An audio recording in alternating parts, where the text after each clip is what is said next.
Thank you so much for joining us here at the World Bank Pavilion. Really great to have you all.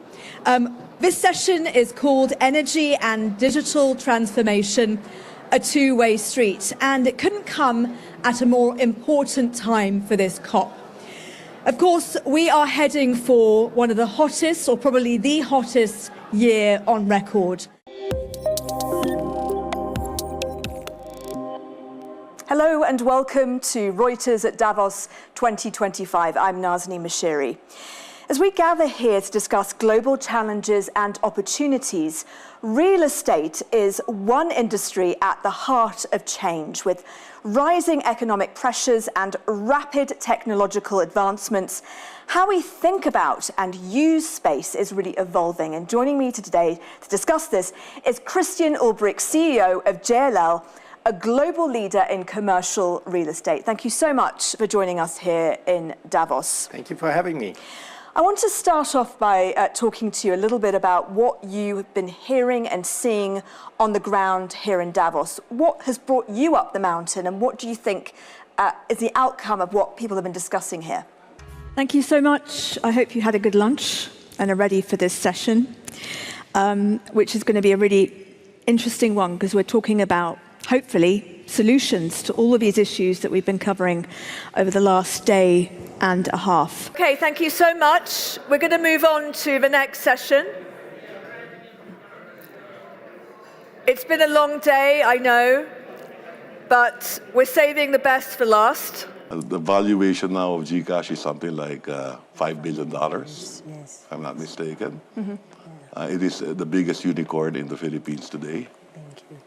Wow, okay, so that's big, but obviously what's got you there, the grassroots entrepreneurs who have turned to Gcash. Can you give us some examples or cases of these are people's stories and people's lives that we're talking about, right? I'm at a coffee plantation here in Kiambu in Nairobi. Coffee production in Kenya, a hugely important export for the country, dropped last year. We're here in Olmosoni, which is still within the borders of Laikipia County. And what herders here are telling us is that they've had very little rain during this long rainy season. Yes, the financing gaps are stark, and they are getting starker by the day.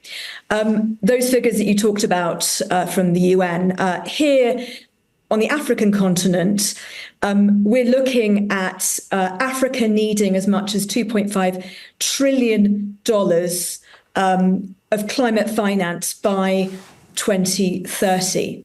Welcome to Doha Debates. Each episode, we explore an urgent issue, present two opposing sides on that issue, and try to see where, if any, common ground can be found.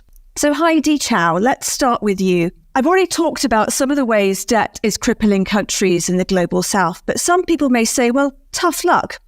I've got a credit card debt or student loan debt, and I've made a deal when I borrowed that money. Shouldn't countries be expected to honour their debt of the contract as well?